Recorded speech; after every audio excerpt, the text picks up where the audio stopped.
राजधानी शिमला स्थित राज्य अतिथि गृह पीटर हॉफ में आशा कार्यकर्ताओं ने मुख्यमंत्री सुखविंदर सिंह सुक्खू से मुलाकात की और उन्हें अपनी मांगों से अवगत करवाया।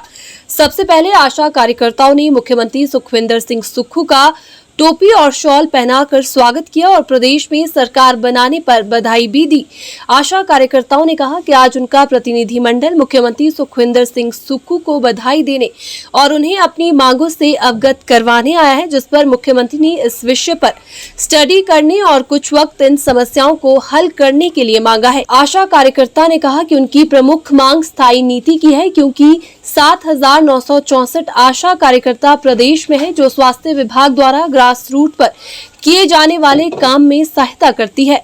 उन्होंने कहा कि स्वास्थ्य विभाग द्वारा चलाई जा रही योजनाओं को सफल बनाने में आशा कार्यकर्ताओं का बहुत बड़ा योगदान है। इसी के साथ आशा वर्कर ने न्यूनतम मानदेय दिए जाने की मांग भी मुख्यमंत्री सुखविंदर सिंह सुक्खू के समक्ष रखी। वहीं आशा कार्यकर्ताओं की मांग पर बोलते हुए मुख्यमंत्री ने कहा कि उन्हें आशा कार्यकर्ताओं की समस्या समझने और उसे रिव्यू करने में थोड़ा समय लगेगा, क्योंकि हिमाचल की जो तस्वीर हमारे सामने है वो आर्थिक तौर पर उतनी सशक्त नहीं है।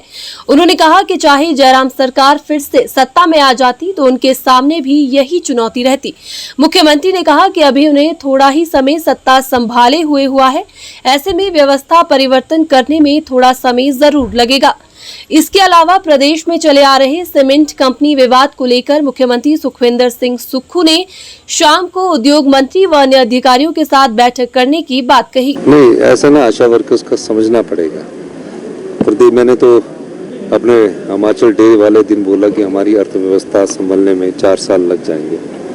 मैं इसलिए आपको भी बोलना चाहता हूँ, क्योंकि जो तस्वीर मेरे सामने है, चाहे उनको आज हम आए, अगर वो भी आते, जयराम सरकार भी अगर बाई चांस रिवाज बदल देती, अगर आ जाती, तो भी उनके साथ ऐसी हालात होनी थी।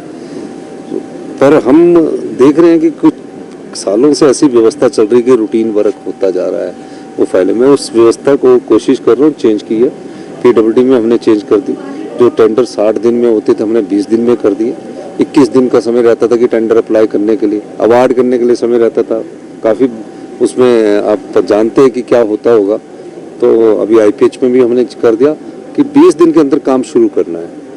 और कई नियम हैं जो पुराने चले हैं, कई कानून लाने हैं, ऑर्डिनेंस के माध्यम से लाने हैं। तो इस दृष्टि से बड़े चेंजिंग की जरूरत है। अगर हमने व्यवस्था परिवर्तन की तरफ देखना, व्यवस्था तो परिवर्तन होनी स्टार्ट होगी, PWD डिपार्टमेंट में होगी, IPH में होगी। अब हेल्थ की व्यवस्था को सुदृढ़ करना है, कैसे करना है, उस दृष्टिकोण से भी समझने की जरूरत है। अभी तो सिर्फ 1.5 महीना हुआ। बजट में हमारा दृष्टिकोण सरकार का जरूर आपको नजर आएगा। तो मैंने आज शाम को इंडस्ट्री मिनिस्टर, अपने सेक्रेटरीज और इन सबसे मैंने बात की है और उनको बुलाया। मैं अभी तो एक हमारे MP जलंधर डेथ हुई, वहाँ जा रहा हूँ। शाम को मैं वापस आ रहा हूँ और 5 बजे मैंने उनकी बैठक बुलाई। सबसे पहले हमने CM साहब का धन्यवाद किया, उन्हें बधाई भी दी सरकार बनने की भी। और उसके बाद CM साहब ने हमें बोला कि थोड़ा सा मैं इस चीज़ को समझूंगा, देखूंगा, मुझे इस पे थोड़ा स्टडी करना पड़ेगा, क्योंकि मुझे अभी इसके बारे में पता नहीं है। पर उन्होंने आश्वासन दिया कि मैं आप लोगों के लिए जरूर कुछ करूंगा। हमारी मुख्य जो डिमांड थी आज की, हमारी मुख्य डिमांड थी कि हमारे लिए कोई स्थायी नीति बनाई जाए, क्योंकि पूरे हिमाचल में 7,964 आशा वर्कर है। पूरे हिमाचल में स्वास्थ्य विभाग का जो भी काम है, जितना भी ग्रास रूट पे जो भी काम होता है, वो आशा वर्कर के द्वारा ही करवाया जाता है। कोई भी स्वास्थ्य विभाग की नई योजना आती है, वो आशा के द्वारा ही सफल बनाई जाती है। तो हमारी डिमांड यही थी कि स्थायी पॉलिसी बने और साथ में हमारे लिए जैसे हमारा जो मानदेय है, अभी तो हमें प्रोत्साहन राशि मिलती है, हम चाहते हैं कि हमें न्यूनतम वेतन दिया जाए।